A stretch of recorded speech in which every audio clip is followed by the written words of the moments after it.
Él era Heriberto de la Calle, un humilde ilustrador de calzado. No muy agraciado, pero con su sarcástica forma de ser, conquistó a muchos colombianos. Ya le eché la otra moneda, sí señora, ya.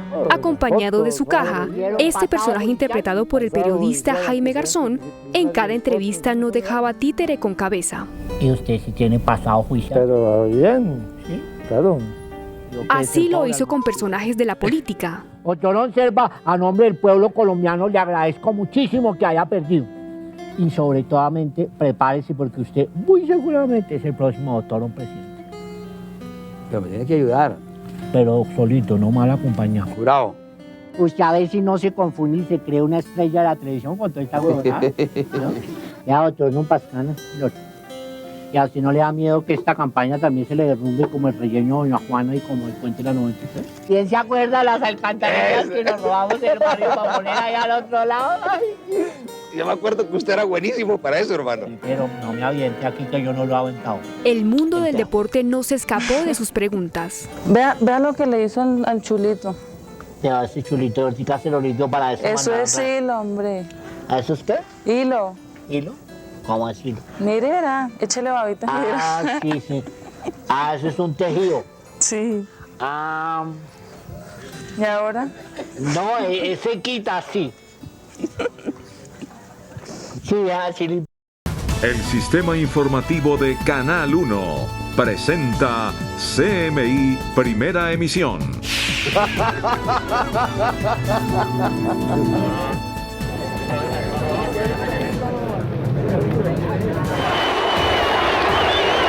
Jaime Garzón, 20 años de impunidad, solo 2 condenas y 5 procesados. Tras 2 décadas del asesinato de Garzón, se sigue investigando desviación del caso. General Santoyo, el principal sospechoso. O le quieren poner tacones y el pelo amarillo, ¿no? No, mijo, pero es que yo no me dejo poner, yo me pongo es como yo quiero. Eso, así se habla. Heriberto de la Calle, el humor político que incomodó al poder. Ataque armado en Acarí, norte de Santander, deja 4 soldados heridos. Le dan el último adiós al sargento Jesús Mosquera, quien perdió la vida en tragedia aérea. Aeropuerto tomado en Hong Kong, más de 300 vuelos cancelados. Historia de un hombre que pagó 30 años de cárcel por error y será indemnizado con cerca de $10 millones. ¿Quién se acuerda de las alcantarillas que nos robamos del barrio para poner allá al otro lado? Ay. Yo me acuerdo que usted era buenísimo para eso, hermano. Pero no me aviente aquí que yo no lo he aventado. Jaime Garzón, 20 años de impunidad. ¿Cómo va el proceso judicial? Ataque a militares en el Catatumbo, 4 uniformados heridos, ejército señala al ELN. Familiares del sargento Jesús Mosquera, que murió en tragedia aérea, le dan el último adiós. Carreteras peligrosas, 3.000 personas han perdido la vida. Vehículos inseguros y conductores principiantes son el mayor riesgo. Desarticulan la banda Los Masivos, dedicada a la venta ilegal de pasajes del SITP. Altas temperaturas en Cartagena superan los 40 grados. Golpiza pública. Secretario de Gobierno de Yopal le pegó a su suegro. 50% de los colombianos se automedica y no asiste a un profesional de la salud ante una enfermedad. Se cumplen 90 días del cierre en la vía al llano. Con Luisa Tobo. Muy buenos días, bienvenidos a CMI Primera Emisión. 20 años han pasado desde el asesinato de Jaime Garzón, el más grande humorista político del país. Desde su crimen, solo 2 personas han sido condenadas y 5 procesadas. Alrededor de su asesinato sigue el misterio de quién ordenó su muerte, una muerte que sigue en la impunidad.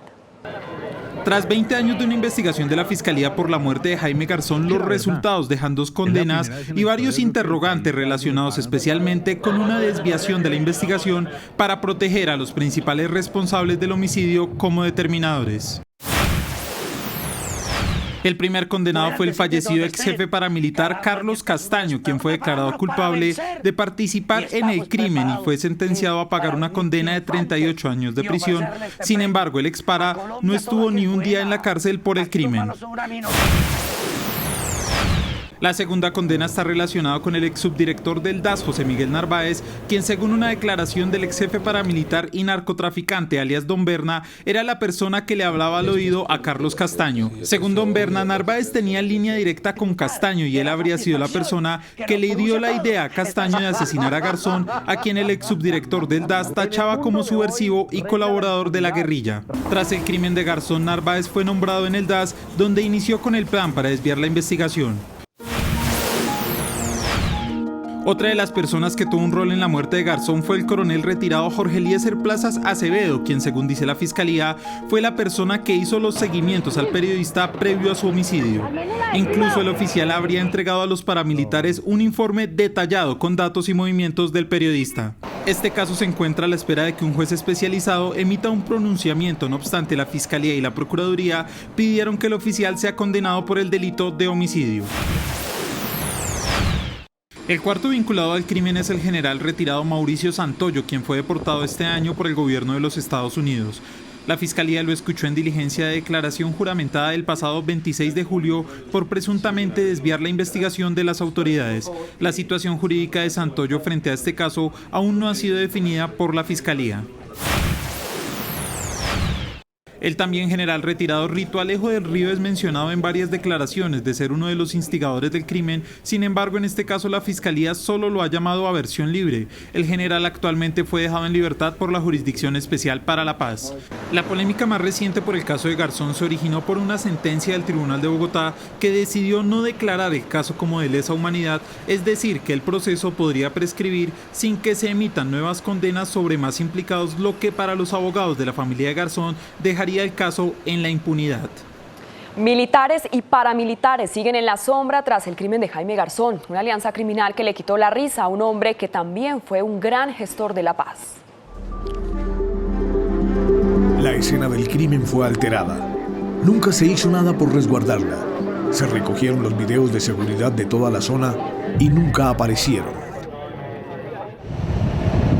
Durante sus labores en pro de conseguir la liberación de muchos de los secuestrados en manos de las FARC, Jaime Garzón descubrió 3 elementos que a la postre fueron esenciales para dar la orden de asesinarlo. El primero de ellos tuvo que ver con la existencia de una banda denominada Los Calvos, un grupo integrado por oficiales y agentes de la Policía Nacional que secuestraba a civiles en Bogotá y los traía hasta aquí a la localidad de Sumapaz para venderlos al Frente 51 de las FARC, en ese entonces encabezado por el comandante alias Miller Perdomo. El segundo de los elementos descubierto por Jaime Garzón, y quizás el que más influyó en que se diera la orden para asesinarlo, tiene que ver con el secuestro del industrial Benjamín Kudari. Un secuestro en el que estuvieron involucrados militares pertenecientes a la brigada número 13 del ejército, y especialmente de la sección de inteligencia dirigida por el entonces coronel Jorge Eliezer Plazas Acevedo. La primera versión sobre los autores del crimen de Jaime vino de sus colegas periodistas y miembros del establecimiento. Francisco Santos, quien había sido jefe de redacción del diario El Tiempo, publica el 15 de agosto una columna titulada Guerra Sucia. En ella es claro en su acusación.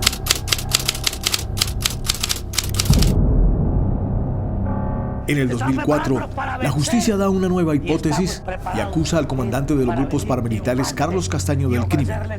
Las labores humanitarias que realizaba Jaime Garzón para liberar a los secuestrados en manos de las FARC era la principal molestia entre militares, empresarios y paramilitares para dar la orden de asesinarlo. Yo conversé con Jaime poco tiempo antes, días de que lo asesinaran, y evidentemente él tenía una información en el sentido de que un sector de la inteligencia militar de Bogotá, es decir, la Brigada 20, lo que fuera antes el Batallón de Inteligencia Charly Solano, adscrito a la 13, había adelantado unos mecanismos de secuestro. Por eso está condenado el coronel Plazas Acevedo. La participación del coronel Plazas Acevedo está evidenciada en la fase de planeación, digámoslo así, del hecho. Es decir, en la fase en la que se empezó a construir la logística para la comisión del homicidio y además se logró establecer, y eso quedó evidenciado en el expediente, que el Ejército Nacional le hizo labores de inteligencia a Jaime Garzón. Se cumplen así, en medio de la impunidad, 20 años de un magnicidio que conmocionó a Colombia y que aún espera por justicia. Un crimen por el que hasta ahora solo hay un condenado y que espera que en los próximos días se dé a conocer la sentencia contra el coronel Plazas Acevedo, cuyo juicio terminó hace más de 2 años. Un ex militar de inteligencia que, según los testimonios de varios ex jefes paramilitares, fue uno de los principales instigadores para que se diera la orden para asesinar a Jaime Garzón. En San Juan de Sumapaz, William Parra, CMI, La Noticia. Y su personaje más recordado es Heriberto de la Calle, el ilustrador que con sus preguntas ácidas y directas incomodaba al poder. ¡Ay, tan linda la señorita Noemi! Él era Heriberto de la Calle, un humilde ilustrador de calzado. No muy agraciado, pero con su sarcástica forma de ser, conquistó a muchos colombianos. Ya le eché la otra moneda, sí señora, ya. Acompañado de su caja, este personaje interpretado por el periodista Jaime Garzón, en cada entrevista no dejaba títere con cabeza. ¿Y usted sí tiene pasado juicio? Pero bien, ¿sí? Claro. Así lo hizo con personajes de la política. Doctor Serva, a nombre del pueblo colombiano le agradezco muchísimo que haya perdido. Y sobre todo, prepárese porque usted muy seguramente es el próximo doctor presidente. Pero me tiene que ayudar. Pero solito, no mal acompañado. Jurado. Usted a ver si no se confunde y se cree una estrella de la televisión con toda esta huevonada, ¿no? Ya, doctor, no pasa nada. Y a usted no le da miedo que esta campaña también se le derrumbe como el relleno de Doña Juana y como el cuento de la 93. ¿Quién se acuerda de las alcantarillas que nos robamos del barrio para poner allá al otro lado? Ay. Yo me acuerdo que usted era buenísimo para eso, hermano. Sí, pero no me aviente aquí que yo no lo he aventado. El mundo del deporte no se escapó de sus preguntas. Vea lo que le hizo al chulito. Ya, ese chulito, ahorita se lo listo para eso. Eso es hilo, hombre. ¿Eso es qué? Hilo. ¿Hilo? ¿Cómo así? Mire, verá, échale babita. Ah, sí, sí. Ah, eso es un tejido. Sí. Ah. ¿Y ahora? No, ese quita así. Sí, así limpió un poquito, sí. Ahora quedó blanco el chulo, era negro. Ahora le he hecho tu negro. Ese es más fácil, ¿no? Tiene una revista con mucha hembra tan buena, ¿no? ¿Y cómo hacer a otra o es usted arregladita? Yo arregladita. Y le sienta el baño, ¿no? Tampoco los personajes populares del entretenimiento. Uno que le regala a una mujer, ¿cierto? Entonces le traje este regalito. Una ropa. Ah, ¿qué pasa, parcero? Y Ave María, qué bien, ¿no? Qué bien, ¿no? ¿Cómo qué tallazo ese tiro, hermano. 20 años sin Heriberto de la Calle, pero en la memoria siempre estará su particular sonrisa, con la que evidenció la realidad del país. Siempre en la memoria Jaime Garzón. Hacemos una breve pausa en CMI, primera emisión, y ya regresamos. Quiero morirme de manera singular. Quiero un adiós de carnaval. Quiero tu omega canela escuchar. Con su textura natural sincera. Quiero pregonar un deseo. No quiero velas, no quiero un sermón. Oye bien, quiero la voz de esa mulata. Y más de 300 vuelos fueron cancelados luego de que cientos de miles de manifestantes volvieran a tomarse el aeropuerto de Hong Kong, uno de los más transitados de Asia. La alta comisionada de Derechos Humanos, Michelle Bachelet, pidió que se lleve a cabo una investigación imparcial sobre el comportamiento de las fuerzas policiales en medio de las masivas manifestaciones. Esto ocurre justo cuando el ejército chino ordenó el despliegue de decenas de convoys militares en caso de que la situación empeore. Y Rusia denunció que un caza F-18 de la OTAN trató de aproximarse al avión en el que viajaba el ministro de Defensa, Sergei Shoigu. Este es el momento exacto del incidente cuando el avión de la Alianza Atlántica trató de acercarse a la aeronave oficial rusa, pero fue repelido de inmediato por los cazas que la escoltaban. Y un neoyorquino recibirá una millonaria indemnización luego de pasar 30 años en prisión por error. Aunque el hombre se declaró inocente frente a la justicia estadounidense de haber robado un restaurante y haber violado a una mujer, fue condenado a 57 años de cárcel injustamente. El hombre recibirá cerca de $10 millones. Noticia en desarrollo en CMI.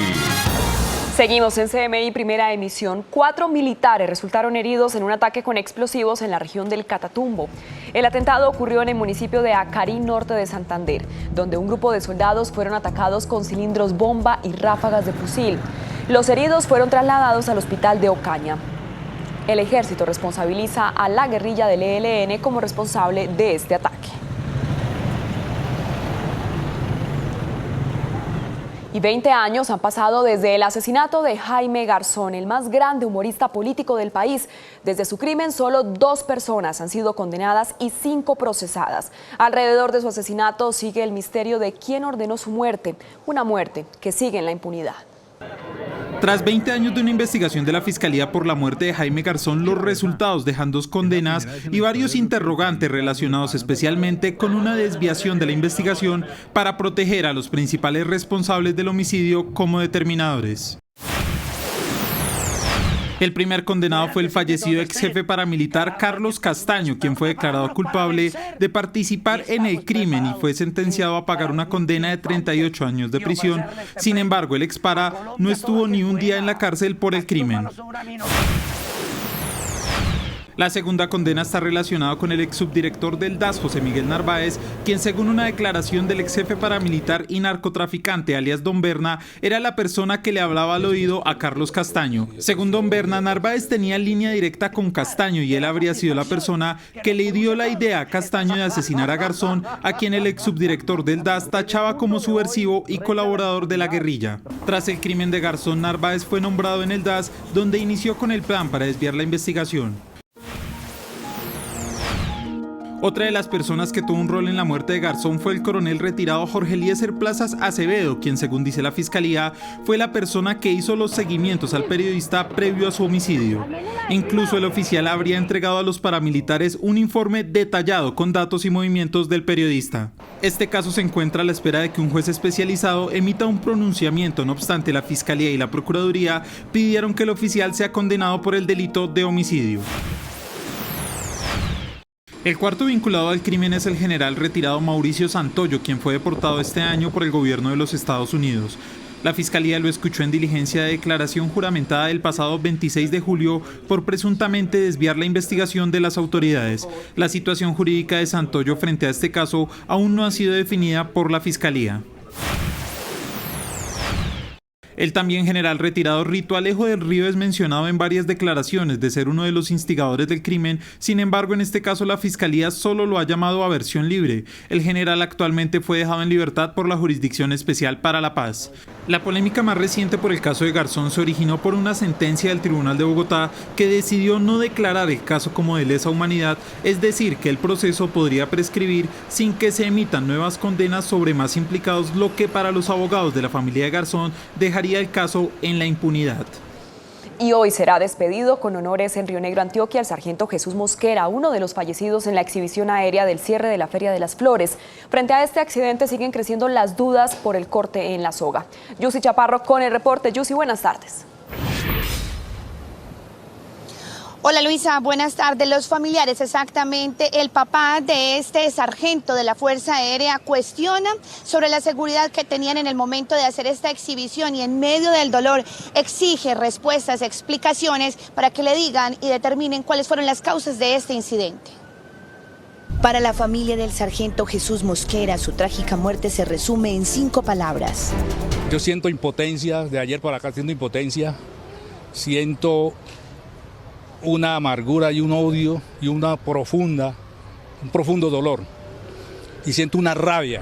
2 días después del incidente en el que cayó del cable que lo sujetaba el helicóptero, aún consternados piden respuestas a la Fuerza Aérea sobre la seguridad de los uniformados. Le pido a la cúpula militar de este país, le pido a los altos mandos, y no me voy a cansar nunca de pedirle que me expliquen a mí como padre, que le expliquen a todos los familiares, que le expliquen al país, ¿sí?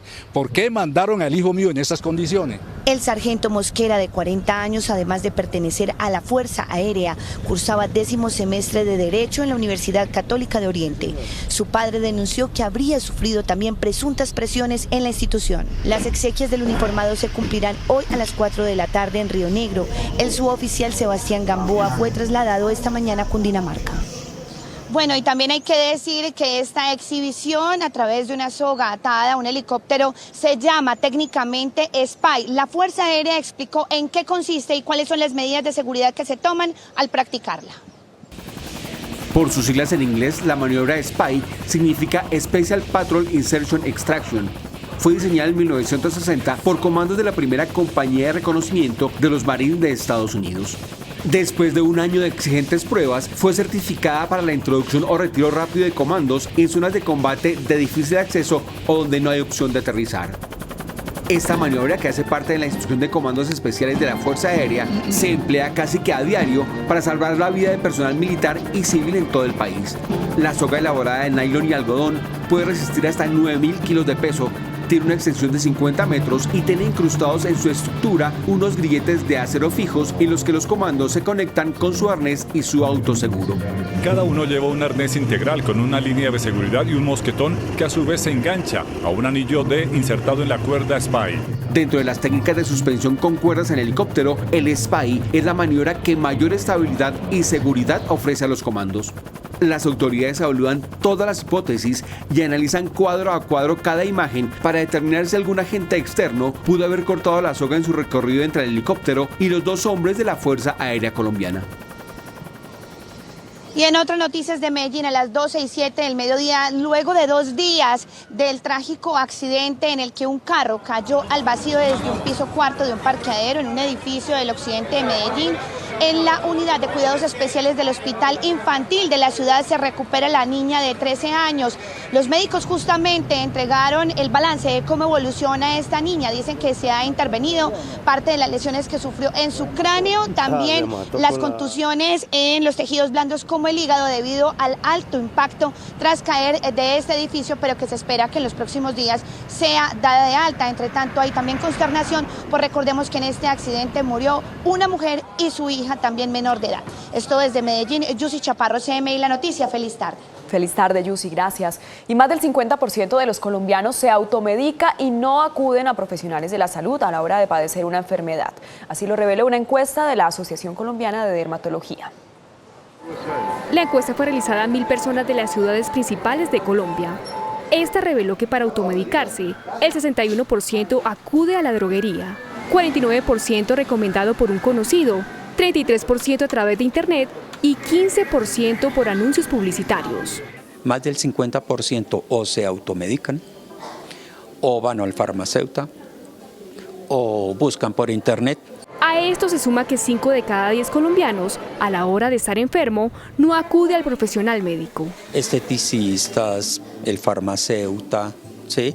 Son personas que no han tenido formación médica y que están haciendo tratamientos de enfermedades dermatológicas. Según la Asociación Colombiana de Dermatología, esto ocurre con más frecuencia cuando se trata de enfermedades en la piel. Estamos viendo que lesiones poco banales perfectamente pueden ser el inicio de una lesión maligna, un cáncer cutáneo. 9 de cada 10 colombianos ha padecido de alguna enfermedad dermatológica. Y 5 millones de colillas de cigarrillos son arrojadas al mes al alcantarillado, ríos y humedales en Bogotá. Las autoridades prendieron la alerta por la contaminación de estos desechos que generan en los cuerpos de agua. Cáncer medioambiental, así le han denominado al desecho de colillas de cigarrillo en el espacio público. Según datos recientes, de los 6.000 millones de cigarrillos que se fuman cada año en el mundo, 4.000 millones de colillas terminan como desperdicio en tierra y mares. Solo en Bogotá se arrojan cerca de 95 millones de colillas por año. La colilla de cigarrillo tiene una prevalencia entre 18 meses a 10 años y esto hace que sea importante su cuidado. Una colilla de cigarrillo que arrojemos a vía pública viaja a través de las redes de alcantarillado de la ciudad, de alcantarillado pluvial, conectándose con ríos y quebradas y finalmente puede terminar en una playa en cualquier parte del mundo. Ante el panorama, universitarios de la capital iniciaron una campaña para la recolección y aprovechamiento de estos desechos. Las traemos al laboratorio, tratamos de extraer de las colillas el acetato de celulosa. Lo podemos utilizar en condensadores. Son utilizados en la gran mayoría de equipos electrónicos. Los equipos electrónicos tenemos celulares, computadores. El proyecto, que ya tiene instalada una caneca de reciclaje en la localidad de Chapinero, busca instalar más en cada localidad de la ciudad. Sin embargo, el llamado sigue siendo al no consumo, pues al año 3 millones de muertes en el mundo son asociadas al consumo de tabaco. Hacemos una breve pausa y al regresar a CMI Primera Emisión Espere, desmantelan la banda Los Masivos dedicada a la venta ilegal de pasajes del SITP en Bogotá. Ya volvemos.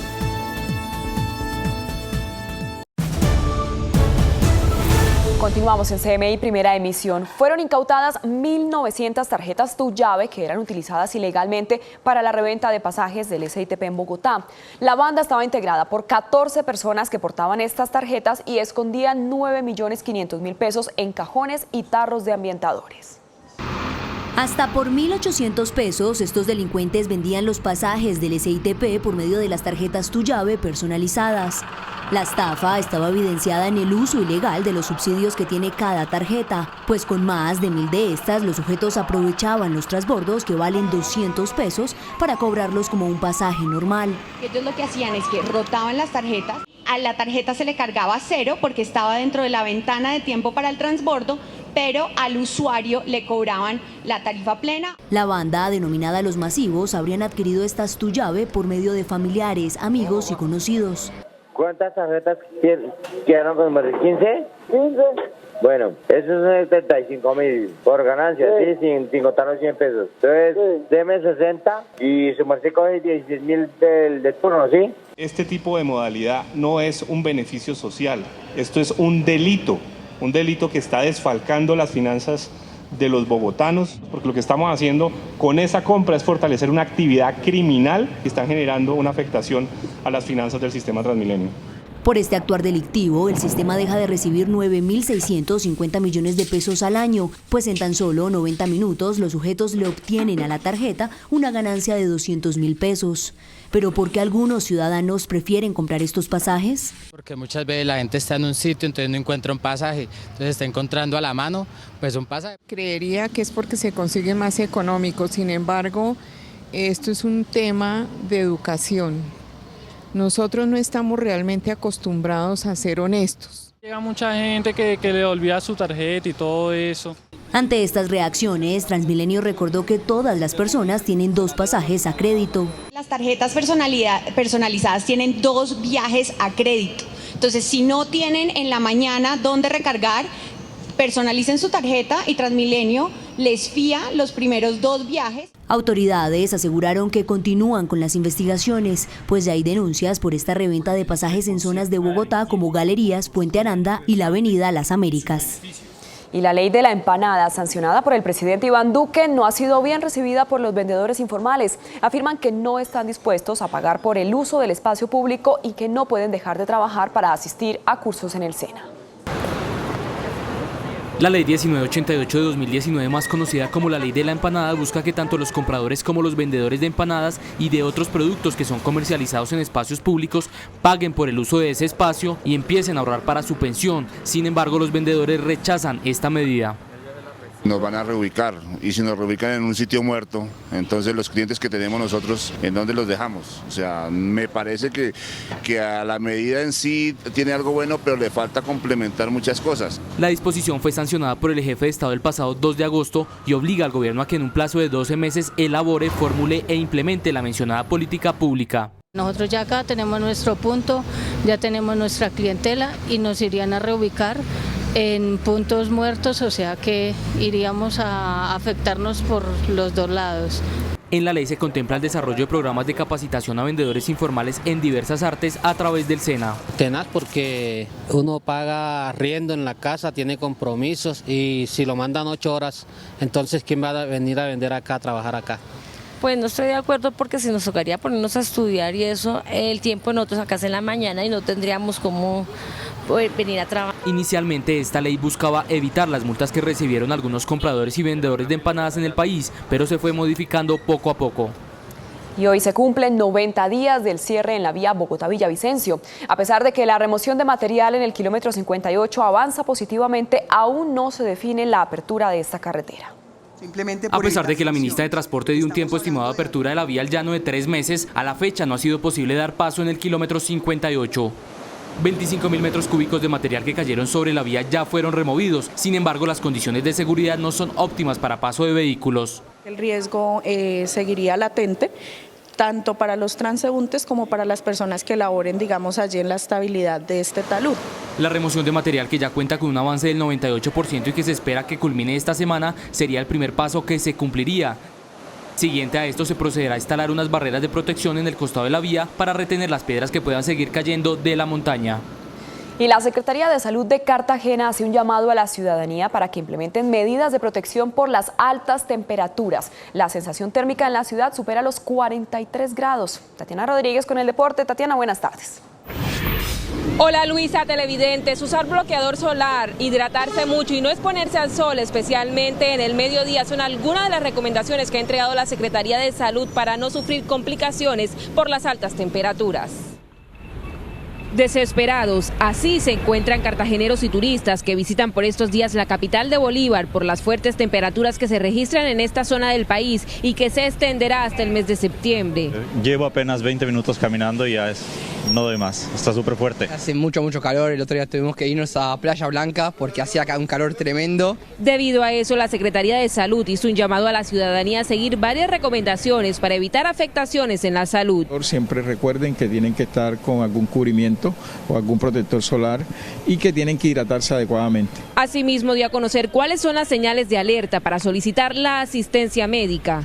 Dolor de cabeza, desmayo, sensación de opresión en el pecho e incluso cosas fatales como tener un problema renal o un infarto agudo en miocardio si no se logra contener el problema.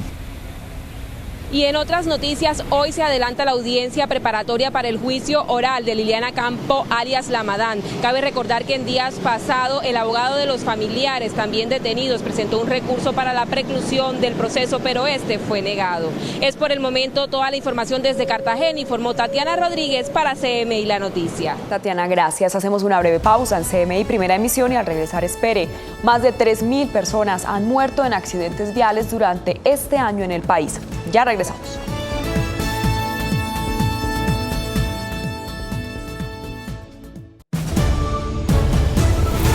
Continuamos en CMI Primera Emisión. A la espera de nuevas normas urbanísticas, las construcciones de Bogotá han disminuido. Según expertos, es normal que haya una parálisis, pero también es importante definir el futuro urbanístico de la ciudad. Esperando a cómo quedará establecido en materia urbanística el plan de ordenamiento territorial, algunos constructores en Bogotá han preferido aguardar sus proyectos. No obstante, hay expertos que aseguran que son ciclos que se deben dar. Ya tenemos un gobierno que pasa su primer año y eso le da tranquilidad y seguridad a la gente. Pero el segundo es que tenemos hoy en día las tasas del mercado más bajas de los últimos 16 años. ¿Eso qué permite? Que la gente tenga mejor capacidad de compra. Manifiestan que se necesitan normas claras para poder solucionar los problemas que más aquejan a los bogotanos. La gente tiene que ir de un lado para otro para conseguir bienes y servicios como es educación, temas digamos hospitalarios, temas comerciales, y lo que está buscando este POT es comenzar a generar microciudades dentro de la gran ciudad. Sin embargo, la percepción de los ciudadanos frente a la venta de inmuebles y arriendos es contraria. Hay casas que llevan más de 2 años solas con el letrero de se arrienda, se vende. Habla de que se aprueba, que de pronto tumban las casas, que de pronto no, entonces es una situación preocupante. La gente sigue pensando que los arriendos van de la mano con los valores catastrales y es una de las quejas que hemos visto últimamente, y realmente estamos viendo que el distrito sí tiene que poner mucho cuidado en que los valores catastrales, que en el pasado eran el 50% o menos del valor comercial, hoy está pasando todo lo contrario. Se espera que en 3 meses se defina el futuro del plan de ordenamiento territorial que actualmente está radicado en el Consejo de Bogotá. Y escuchen esto, más de 6.000 personas perdieron la vida en siniestros viales durante el 2018. Este año la cifra ya supera los 3.000 casos. En 2018, 6.879 personas perdieron la vida en siniestros viales, de las cuales 1.860 personas se transportaban en vehículos livianos. Viene creciendo mucho el uso de la moto porque es muy flexible y muy barata, muy ágil el uso de la moto, pero genera unos riesgos muy importantes a los usuarios. Las características y el estado mecánico actual de algunos carros que se movilizan por el país no son óptimas y generan cada vez más accidentes. Necesitamos acción conjunta del gobierno en infraestructura, en señalización, control, sobre todo el control policial, elementos electrónicos, por ejemplo, de control de velocidad son fundamentales, pero también necesitamos vehículos más seguros. Para este año la cifra ya supera el 50% de lo registrado del año pasado. En 2019 ya tenemos del orden de 3.200 muertes como consecuencia de incidentes de tráfico en el primer semestre. Es un poquito menor a lo que teníamos el año pasado. Un 86% de los siniestros viales de la nación fueron causados por choques, atropellos y volcamientos. Y los motociclistas de Bucaramanga denuncian que la ciudad de los parques pasó a ser la ciudad de los huecos, por lo que decidieron contarlos y pintarlos para evitar accidentes. Ana Mercedes, buenas tardes, ¿cómo es esta historia? Hola Luisa, televidentes, cordial saludo. Pues en solo una de las vías en la que nos encontramos se han pintado 80 huecos y en similares circunstancias se encuentran las demás calles de la ciudad, por lo que la cifra de huecos podría superar los 5.000. Pinta un hueco, salva una vida. Bajo este lema, con recursos propios, se unieron los motociclistas cansados de tanto hueco y accidente para llamar la atención del gobierno local. Pues sí, pasamos de ser la ciudad de los parques a la ciudad de los huecos. La idea es que los alcaldes se den cuenta que nosotros estamos peligrando nuestras vidas, nuestras motocicletas, hasta una bicicleta. La inusual campaña ya tiene muchos adeptos cansados también de lo mismo. ¿Cuánto cobran de impuestos? ¿Cuánta plata le entra al municipio y está todas las calles acabadas? Los 13.000 millones de pesos que requiere la recuperación de la malla vial ya fueron asignados a 3 empresas que empezarán a trabajar por comunas. Y mientras tanto esto se hace realidad, los huecos de la ciudad seguirán brillando, pero por las pinturas de quienes quieren evitar caer en ellos. Veedores y la comunidad denuncia que en esta administración muy pocas calles han sido pavimentadas. Se espera pues que el Consejo y la administración determinen si va a haber o no pavimentación para las calles de la ciudad bonita. Es todo por el momento. Ana Mercedes Ariza, CMI, La Noticia. Buenas tardes. Buenas tardes, Ana Mercedes. Y no cesan los piques ilegales en el país. Una persona murió en las últimas horas a causa de las denominadas carreras ilegales que se presentan en la vía Bogotá-La Vega. A la fecha, más de 1.500 motociclistas han perdido la vida. En la vía Bogotá-La Vega, en unos piques ilegales, murió una mujer al ser atropellada por uno de los motociclistas que participaba en esta actividad ilegal. Infortunadamente no respetan las normas de tránsito, de igual manera no mantienen la distancia de seguridad. Infortunadamente ahí se presenta un siniestro vial donde fallece una señora que es totalmente ajena a esta circunstancia. En 2019, según cifras de la Policía de Tránsito y Transporte, se han registrado 1.546 muertes de motociclistas en las vías del país. El 45% de los siniestros viales está inmersos el conductor de la motocicleta, inicialmente por no respetar las normas de tránsito, por no tener la idoneidad en la conducción de la motocicleta y también por no tener los elementos básicos de protección. Los conductores de estos vehículos afirman que el estado de las vías es el mayor causante de accidentalidad. También irresponsabilidad de los conductores, pero yo creo que tiene que ver mucho el estado de las vías, tiene que ver mucho con eso. Pero eso es por lo que uno mismo se pone a culebrear, meterse entre los carros, también hay huecos. Colombia cerró 2018 con 14.486.716 vehículos, de los cuales 8.313.954 son motocicletas. Hasta aquí las noticias en CMI, primera emisión. A continuación, no se pierda Amor de Familia y esta noche a las 9 en punto, la emisión central de CMI La Noticia. Los dejamos con la canción favorita de Jaime Garzón a propósito de los 20 años de su asesinato. Quiero morirme de manera singular. Esta hembra tan buena. Yo me acuerdo que usted era buenísimo para eso, hermano. Quiero